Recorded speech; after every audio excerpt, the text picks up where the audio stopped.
Demand थी कि Ayush counselling के बारे में आप बताएं, आयुष काउंसलिंग कैसे होती है, कब से स्टार्ट होगी और कौन कराएगा। ये बहुत सारी बातें जानने के लिए आप बहुत लोग इच्छुक थे, इसीलिए इसी टॉपिक पर हम आज वीडियो लेकर के आए हैं। वीडियो स्टार्टिंग करने के पहले मैं एक बात कहना चाहता हूँ, लगभग 80% लोग ऐसे हैं जो चैनल को देखते हैं लेकिन सब्सक्राइब नहीं करते हैं, बेल आइकन प्रेस नहीं करते हैं, लाइक नहीं करते हैं।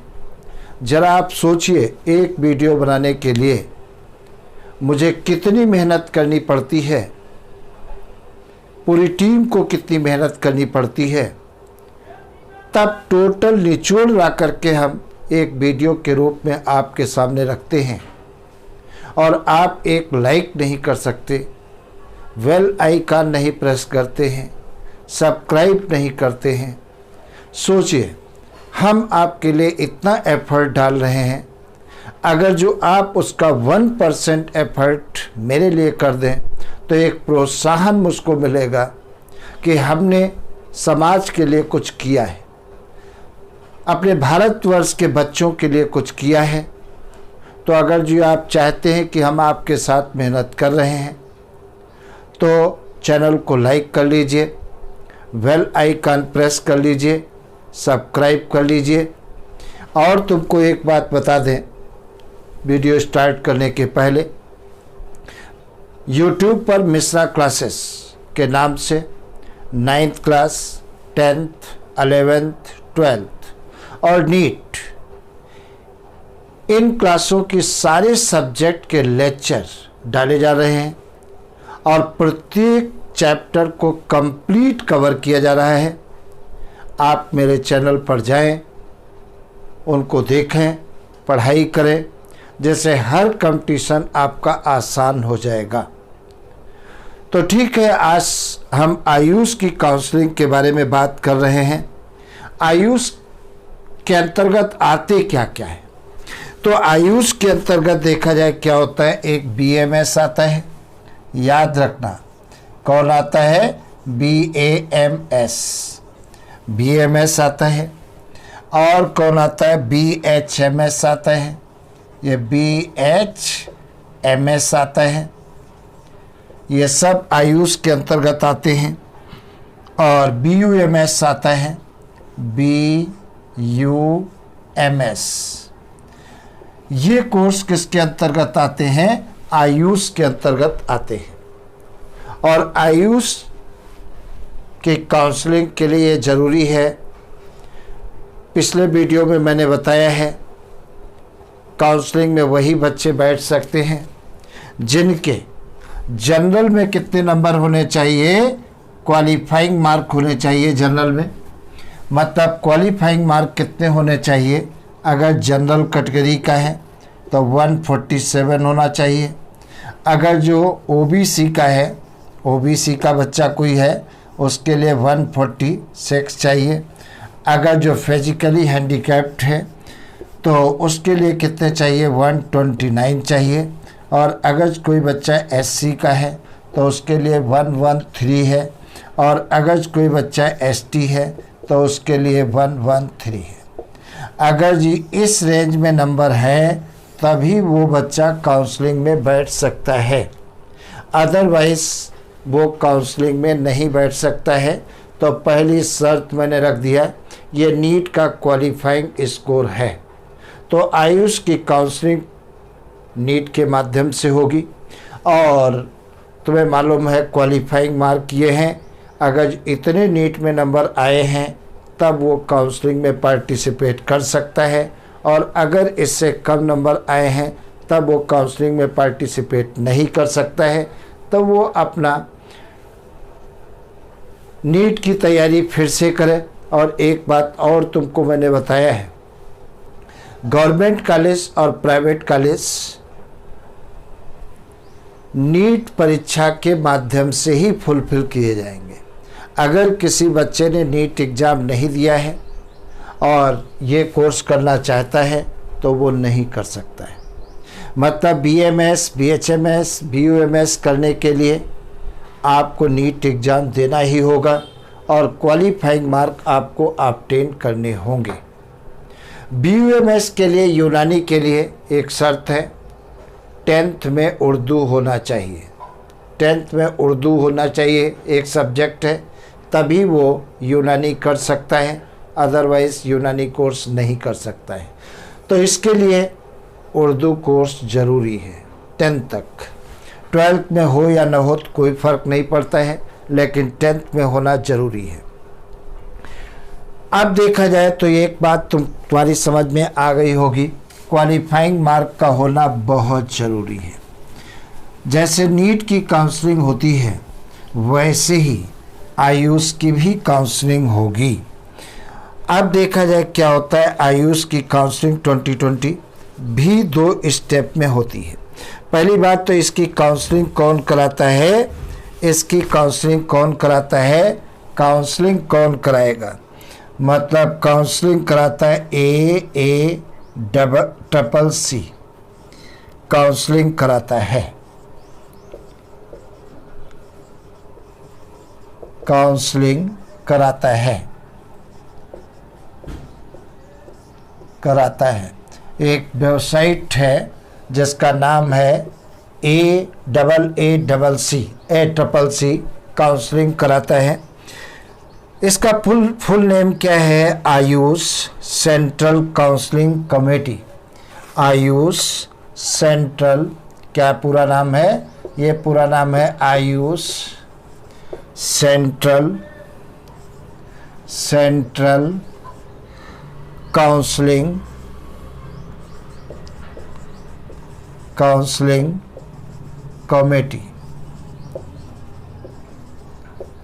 कमेटी।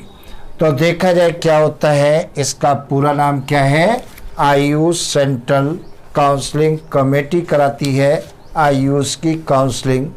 और इसकी भी काउंसलिंग 2 टाइप में होती है, 2 स्टेप में होती है। दूसरा पॉइंट कौन कौन से है, एक तो 15% ऑल इंडिया काउंसलिंग होती है, ये ऑल इंडिया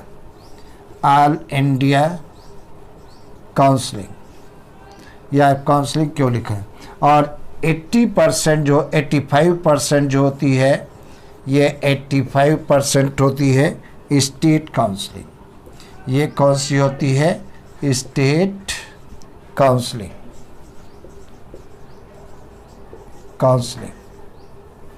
स्टेट काउंसलिंग होती है।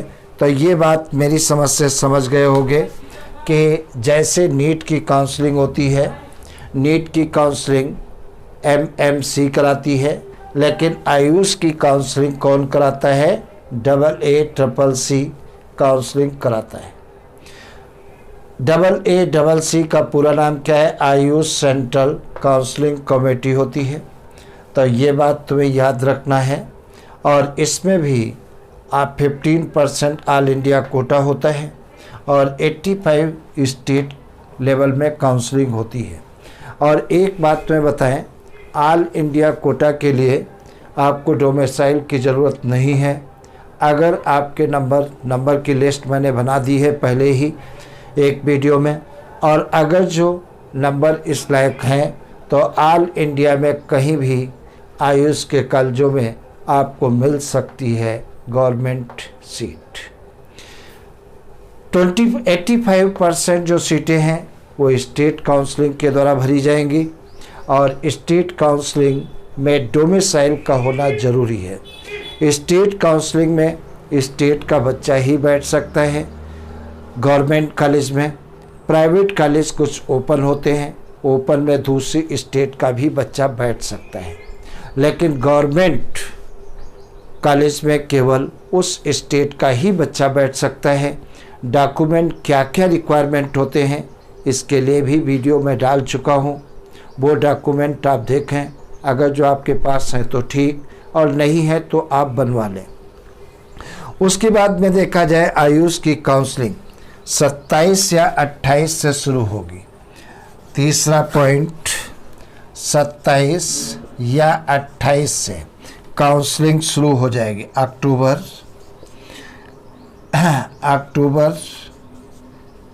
अक्टूबर से शुरू हो जाएगी काउंसलिंग, स्टार्ट हो जाएगी। तो काउंसलिंग कब से स्टार्ट हो जाएगी? 27 या 28 अक्टूबर से काउंसलिंग स्टार्ट हो जाएगी। तो ये बात तुम्हें याद रखना है, 27 या 28 अक्टूबर से काउंसलिंग स्टार्ट हो जाएगी। उसके बाद देखा जाए आयुष का भी कोर्स कितने साल का है। आयुष का कोर्स कितने साल का होता है? 5.5 साल का होता है। अगर जो कोर्स हम देखते हैं, चाहे BMS कोर्स हो, चाहे BMS हो, चाहे BUMS हो, कोर्स कितने साल का होता है? 5.5 साल का कोर्स होता है। वर्ष का कोर्स होता है। तो कोर्स कितने साल का होता है? 5.5 साल का होता है।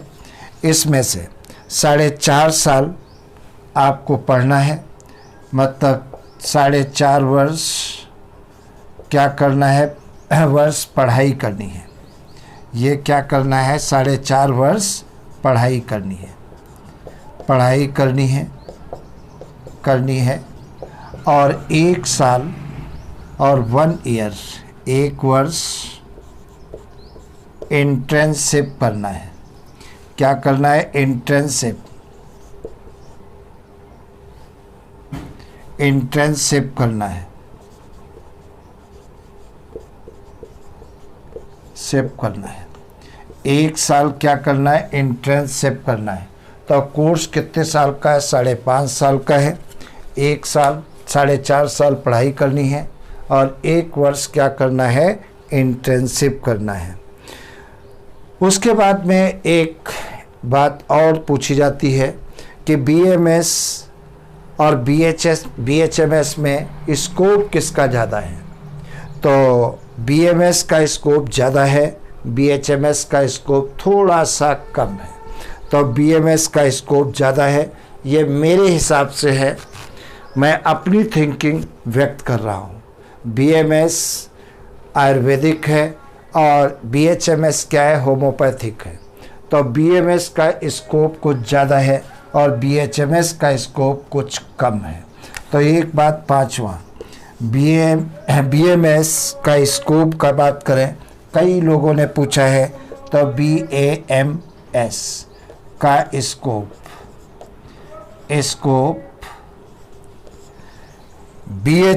स्कोप ग्रेटर देन BMS का स्कोप BHMS से कुछ ज़्यादा है।